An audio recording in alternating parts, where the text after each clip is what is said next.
Hey, good evening, Chris Jenkle. Because I enjoy working for fans of the Panthers. If you have questions for players or coaches, I'm the one to get those questions answered for you. So, I also just ask that you get in the habit of hitting that like button when you get on the video. It helps me to grow the channel, which helps me to get more player and coach interviews. So, do that for you, boy, please. I would greatly appreciate it. So, today, I'm going to start off and tell you my very first impression of interim coach Chris Tabor is different from what it was yesterday when I was not able to be physically present. So Tabor came into the press conference room, very friendly, very chipper, gave me a little pat on the back, went up to the podium, and I'm going to tell you, I appreciate a coach that makes you feel comfortable.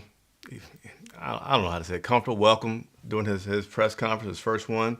Seemed upbeat. I liked his energy. I liked the way that he was how he interacted with the media and was nice and funny, if you will, but also was still talk about the business at hand and how he needed to address that. So we're going to get into that, some stuff from today, as well as take any questions that may come while I'm on the show. So let's go ahead and get into it in just a second. Let me make sure there's no breaking news that's coming through.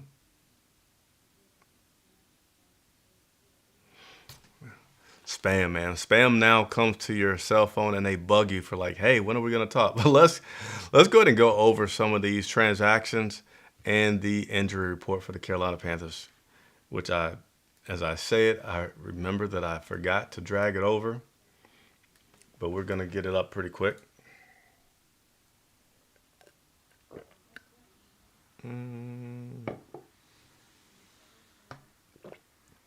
I don't see all of the information, so I'm gonna have to ad lib for a second here so I can get these screen graphics up. But if it takes me more than a moment, I'll just continue with the show as is. So my apologies for not having this together. I thought I hit all the right buttons, but perhaps I did not. So there is one, and let me go ahead and get the other one. And let's see. All right, here's the other one here. So just a second, we'll have this up. My apologies for not having it up. I thought I had everything ready to go, but I did not. All right. Let's go ahead and talk about the latest transactions for this Carolina Panthers.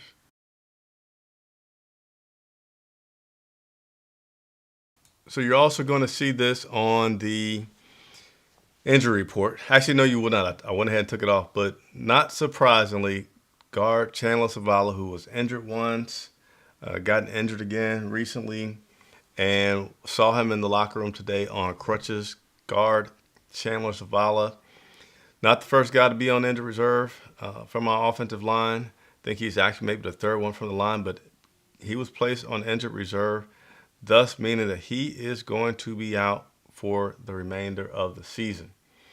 We also have one transaction we had in addition to the team.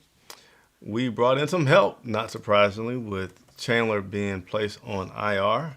That help will be guard Gabe Johnson, who was signed to the practice squad and could be, a candidate to be elevated this weekend to be contributing to the team when they play Tampa Bay this weekend. So that'll get us through the transactions for today. All right, let's keep it moving. Let me also welcome a few people. What's up, Big Jordan? He said Zavala's done. The NFL is a tough place. I'm thinking you're saying he's just done for the season, not done for his career. It will be hard to imagine that he is done for his career, but appreciate you chiming in, Big Jordan.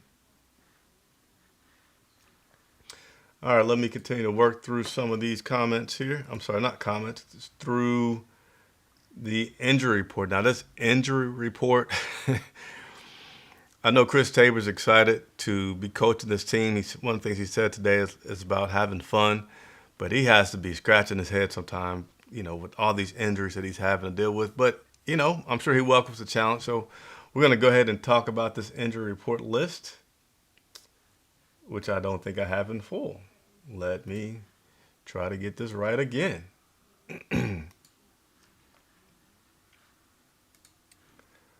All right.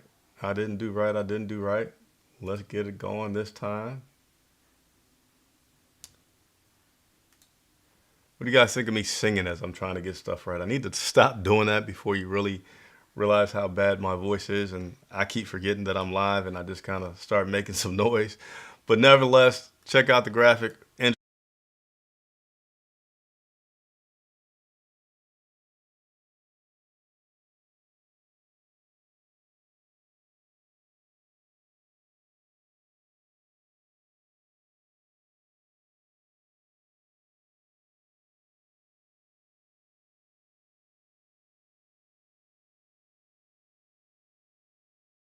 All right. I was muted. But Carolina Panthers safety Von Bell, shoulder, didn't practice today. Linebacker Marquise Haynes with the back did not practice today. Carolina Panther Hayden Hurst still in the concussion protocol. I believe this is going on his third week, so certainly hoping that he heals fully there and they don't rush him back, which seems like they're not, which is a great thing. Carolina Panther offensive tackle Taylor Moton, as well as Adam Thielen. We'll see them on this list pretty much once a week as they are dealing with, as they get their vet days, as they call it, to get some rest in there. You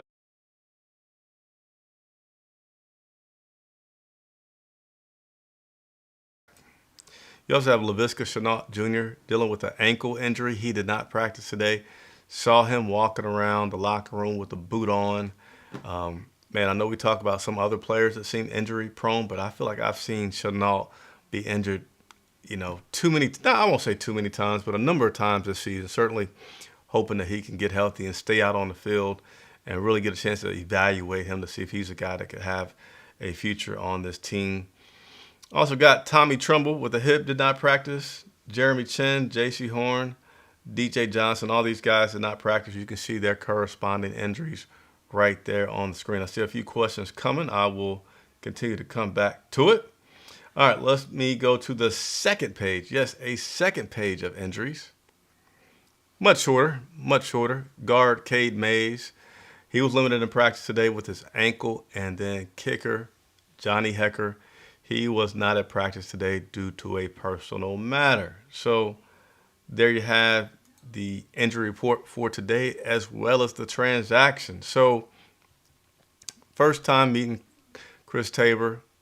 Already touched on that right now. Yesterday, my opinion was like, I'm not liking this guy. It just seems like he's not giving us anything. Not that I expect him to give us the game plan, but, we just want to start to understand what this team is going to be about. There's been a lot of change, and understandably, a lot of people are not just, you're apprehensive, you're cautious because it's been change and not positive results. So had a chance to talk with Chris Tabor today, and the biggest thing, for me was finding out like what kind of guy is he? What kind of coaching style does he have? What kind of relationship does he have with his players, and how does he coach his players? Because we all clearly remember Steve Wilkes and his philosophy and how he dealt with the media and the players, and it worked. So talked to Tabor today about his philosophies, again, with coaching on the field during game day as well as with his players in the locker room.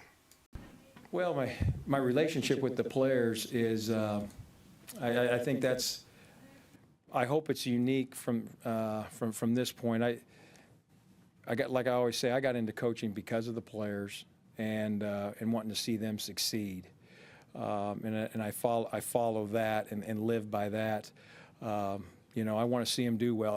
Obviously I've been coaching special teams for a long time, and I've been asked before. So, for example, Sam Franklin, when he great special teams player, now all of a sudden he was starting on defense. You know how excited I was to watch him get elevated to the defensive role, and at the same time, I felt a little, wow, there goes my guy.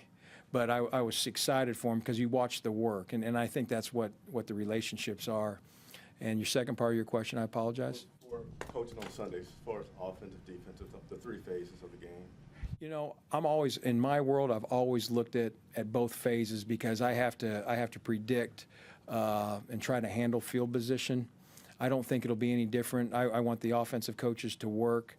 The defensive coaches, they do their deal, and I do my deal. Now, within that, you're managing the game, and you're trying to be 4 or 5 plays ahead. And that's what my job is, so that if you want to go for it, we're already talking about it on second down. It doesn't happen on third down, so that when you get to third down, and if it's 3rd and 7, maybe we make a play for 3rd and 5, because we know that we have 2 downs there, and that's my job, to get that information to the coordinators really, really early. All right, so there you see my conversation exchange with Tabor in regards to coaching, big on relationships with players, and he referenced that more than one time. So again, for me, I'm liking this guy. I'm feeling optimistic about his success. Certainly seems like when you can get good relationship with players and have everything in a positive environment, and certainly also having some change to what you're doing from before, it's a reason to feel, in my opinion, optimistic about the future. So went on to get some more information from you guys and talking with Tabor. I want to keep saying Tepper, but it's Tabor. So bear with me as I get used to this new coach's name. But speaking of Tepper, he had the press conference yesterday that was short. I wasn't able to be there, but you just wonder how much he's going to change, right? You can't just change out the coaches and not change anything yourself. If you've been changing out the coaches and it hasn't been working, you got to start to do some self-reflection. And I hope to see some changes. I think we all have heard about how he has his hand in too much stuff. And we also heard about with Frank Wright that he used to talk to Frank once a week about the team or something regarding the team, right? So I wanted to know, is he going to continue to have those conversations with Tabor? Will I have him? Oh, I don't know. I'm sure if he wants to meet with me, I'll be right there. I'm the employee. We're eliminating. Uh-oh. Sorry. Was trying to pause it, so I might have to fix that. But that was his response. He said, "I don't know." So it could happen, it could not happen. But with that response, it sounds like Tepper has not yet said that, hey, expect that I'm going to give you a call every week, Monday or Tuesday, just depending on what my schedule is, and see how things are going. So I'll let you hear my audio here and asking him the next question for y'all. What can they expect to see? Well, I said it the other day, and I said it again, and really it sums up my philosophy, being a classy, hard-hitting team that plays with great unity. And then so it sounds like a bunch of jumbled words, but classy is we're eliminating penalties. We're doing the right things. We're playing hard. We just keep coming after you. Regardless of the score, we just keep playing physical football. And then we do it together, offense, defense, and kicking. That's, I would love for us to see complementary football in all 3 phases, and I hope that's what we do see. Obviously, we want to score more and those type of things. We want to do better in the kicking game. There's a lot of things where we need to improve, and this is another opportunity for us to do it, so we're excited about it. All right, so that'll take us through covering the Carolina Panthers today, talking with Chris Tabor, the latest injuries and the latest transactions for the Carolina Panthers. I'm going to go through a few questions here before I jump off. Here we go. Hey, Chris, I didn't like Chris respond to your question telling you that he believed that they should have fun. They are 1-10, playing soft and lazy on offense, should definitely not have fun. Well, you want to motivate people, and winning is fun, right? Winning is fun. Winning is not bad. Winning is fun, and you want to have some positive vibes with that. So I think we can just agree to disagree. But excuse me.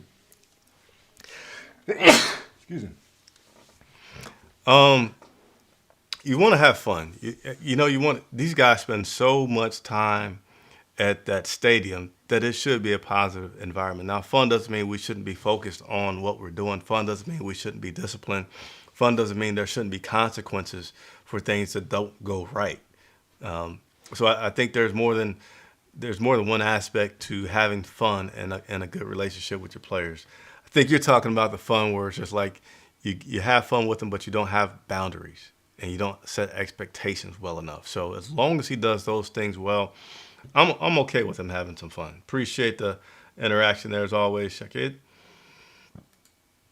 I hope Tepper is looking at getting an advisor who will select the GM and head coach. He also needs to talk to the Rooney family since he came from there. The team needs someone who will not be a yes man, who looks like you're cut off there.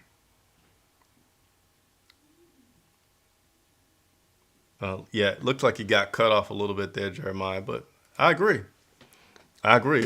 It would be great to have some change in his process. You know, he's the constant through all these coaches that he's not been getting it right. I'm okay with him firing these guys that are not getting right. I feel like the right thing was a little early. Not as early as like it shouldn't have happened yet, but just, let it play out a little bit more. But nevertheless, this is where we are. And to make a difference with the next coach, what are you going to do different? That's my question. What are you going to do to make sure this next coach process is different? And some of those things that you mentioned as far as GM, coach, having them together, hopefully that will be a part of it.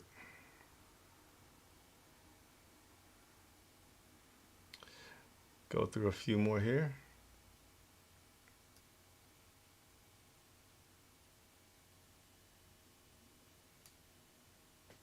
All right, so Big George says, I'm optimistic about the next hire.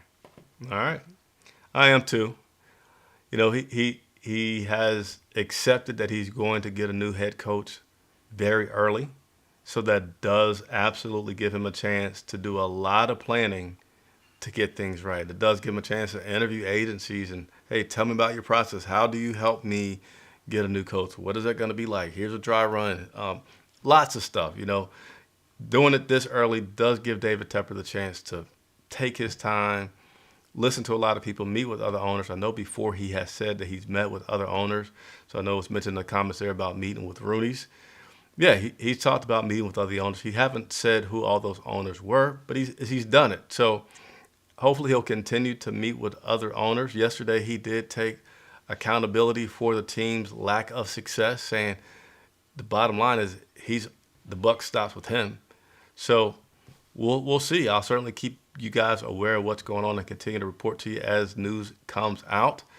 Thank you all so much for watching. I'm Chris Jenkins for Charlotte Vibe.